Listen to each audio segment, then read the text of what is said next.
All right, let's finish off tonight, boys, with an ode to T.O. and his league, the ACC, because damn, does it suck every week. Every week I come back on the show and I say it stinks, and it stinks worse and worse and worse. It is so damn stinky that honestly, I don't know if we can find more than one team that is deserving of getting in the NCAA tournament today. So I gave you each some homework. Give me the teams today that you would put in the NCAA tournament from the stinkiest high major league in the country, the Atlantic Coast Conference. First of all, the homework, and you gave us like 10 minutes. Well, here's the thing. How much more do you need to come up with one team? Well, Duke's going. How about that? Duke's the one team. Duke's the one team. Go ahead, Doster. I'll let you go first. I mean, it's tough. I do think that there are teams that have decent enough resumes to kind of pay a little bit of attention to, but those teams all have really bad net ratings. If you look at, if you're going to kind of be beholden to what the net rankings are, then it's very difficult to find someone to get in. The only teams that would really be eligible are Wake Forest, Virginia Tech, maybe Clemson, North Carolina, and none of those teams, and Louisville, and none of those teams have a resume that's close to good enough to get them into the tournament right now. I mean, even Virginia Tech is sitting here at 8-5. I would say that North Carolina's, I feel very confident in saying that they're going to find a way to get in. To me, they can go out and beat up on bad teams pretty well. Like I don't there you go. That's enough to put them in. Well, yeah, I would, if they got to, with that win over Michigan, if they get to 14-6 in the ACC, they're getting in the tournament. And I think that they're good enough to win 14 games in the ACC, because you ain't got to be that good to win 14 games in the ACC. And when you could do that and your name is North Carolina, you are getting into the tournament. I feel very confident. Yeah.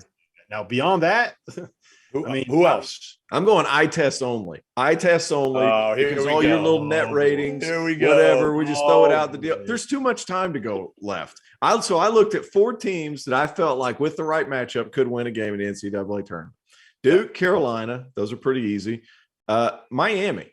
I'm with a shout out to Chris Caputo. Miami and Isaiah Wong and Cam Augusta can both give you 30 on a given night, and they've got size to protect the paint. Give me Miami. Wake Forest has a guy. Just for that, I might have to crack open this new strawberry banana hard seltzer for the Miami comment. That's how drunk I need to be. I need to have about 20 of these just to be able to somehow justify having Miami in the NCAA tournament. Look, I'm looking at resumes right now. Florida State does not have a quad 1 or a quad 2 win right now. That's awful.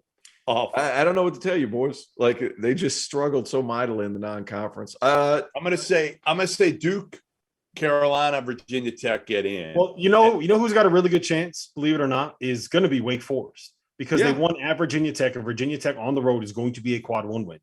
They beat Northwestern at home. Northwestern right now is a quad 2 win, and it will be as long as it stays in the top 75. And who knows what'll happen there. But beyond that, they don't have a bad loss. They lost at Louisville, which, whatever. They lost at and they Miami. got screwed in that game too, by the way. They got screwed. And they lost at Miami, which doesn't look like all that bad of a loss today. Now, they've lost 2 in a row.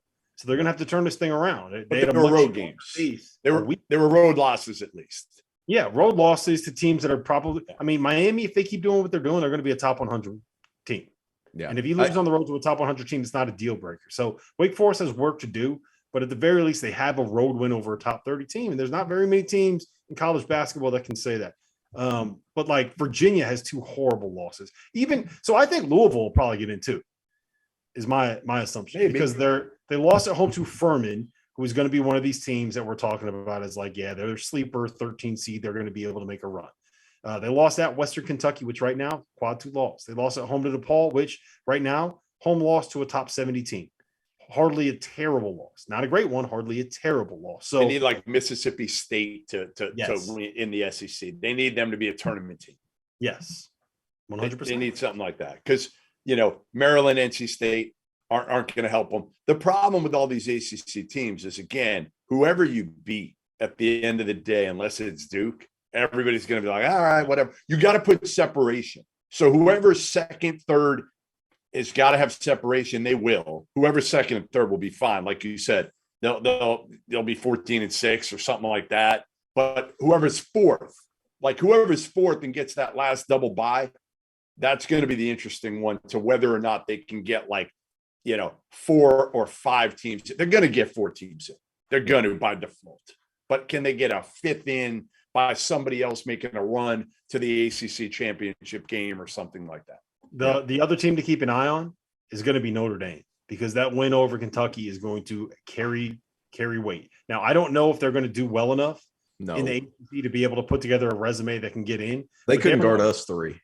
Well, I mean, here's the thing, Tio. You have at some point you have to actually beat people to get in the tournament, and Notre Dame has proven that they can beat a team that's probably going to end up. I think we can all agree right now that Kentucky looks like they're hitting their stride, and they look like a team that is going to be capable of winning the SEC, capable of making, being in the top 10, making whatever it is. They look really good right now, and that win is going to stay on that Notre Dame resume no matter what happens. They're only at Boston. Like, look, Boston College sucks, but if your worst loss is a road conference loss, that's hardly the worst thing that could happen in a year where the Pac-12 is going to be a 3-bid league and nothing else. The A-10 looks like a 1-bid league. The Mountain West looks like maybe a 2-bid league at best. The American, I mean, is anybody going to get an at-large other than Houston in that conference? But they may get another one. They'll probably get 2. Because whoever wins to, and Houston, like what happens if Houston falls off a cliff without their 2 best players who are done for the season? So, yeah, who are they going to fall off a cliff against, though? That's the question. I have no idea, but like everybody stinks. So if Notre Dame can go like 13-7, not everybody can stink. Everybody stinks. Like not everybody can stink. Nobody's good. Somebody can be good. Like somebody can be good. What I'm saying is this: Notre Dame right now is 7-5. You're a miserable human being to start off 2022, is what Tio's saying. That's exactly what I'm saying. Not everybody can stink. Like so they can still be good. Like they can still like here's my thing. Like Virginia Tech, they're probably going to get in because I think like the coaching staff there is going to keep them in every game. They're so freaking good. Storm Murphy's starting to figure it out a little bit more, and they got a guy named Kive Aluma who's a stud. Clemson, they got to win 13 games in the ACC to receive consideration. I want them to. My jersey's hanging up right there. Probably not going to happen, but I like their pieces. NIT team. This is a conference with 4, probably 5. Got to be 12 wins or more to even receive consideration at this point, because more than 4 would be unreasonable at this point. I mean, you just got a lot of teams that are going to be in the mix right now with even the Carolinas, the Virginia Techs, but I think they're going to have some separation because they're going to win a ton of games, I think, in the ACC, where the Creightons, the Mississippi States, Minnesota's going to fall off, teams like that. I think Creighton's going to fall off, man. Like I kind of think that Creighton, like I don't want to say that they're for real and have you be like, oh, you think Creighton's a top 10 team? No, I like them. I love Ryan Martin. They are exceptionally well coached. They have a really good point guard, albeit a freshman, and that kid really Ryan Hawkins, like that dude can play. And they got a rim protector, which when was the last time that you could say Kalkbrenner's awesome? Kalkbrenner's cool. They're good. No, and they're only going to get better. They're going to continue to get better. So I'm with you. Like Creighton could get there. I'm just saying, like, there's more good teams in the Big East that they're going to have to fight for wins with than there are in the ACC, because there's some bad teams we haven't even talked about at the bottom of the ACC that, like, you can just circle Pittsburgh, BC. No, those might be the only ones right now, right? NC State, really. NC State's terrible right now. They've been bad, so we'll see as far as with the ACC, but I think they'll get 4, maybe 5, because when you try to fill out 68 teams, when it was 64 is a little different, but when you add those 4 more teams in, one of those might come from the ACC. One of those first 4 teams is probably coming from the ACC at the end of the day. And it goes from where they had 4 in to probably they get that 5th, but it's a first 4 type team. So what are we going? So what are we going? I'm going Carolina, Duke, Miami, Wake Forest, Virginia Tech. I'm not going Miami. No. The only reason I like Miami is because they've struggled so much with injuries. If they just stay healthy, they'll be fine. Over the last 2 years, they've had significant injuries. Their best win in non-conference. Their best win in non-conference was Penn State.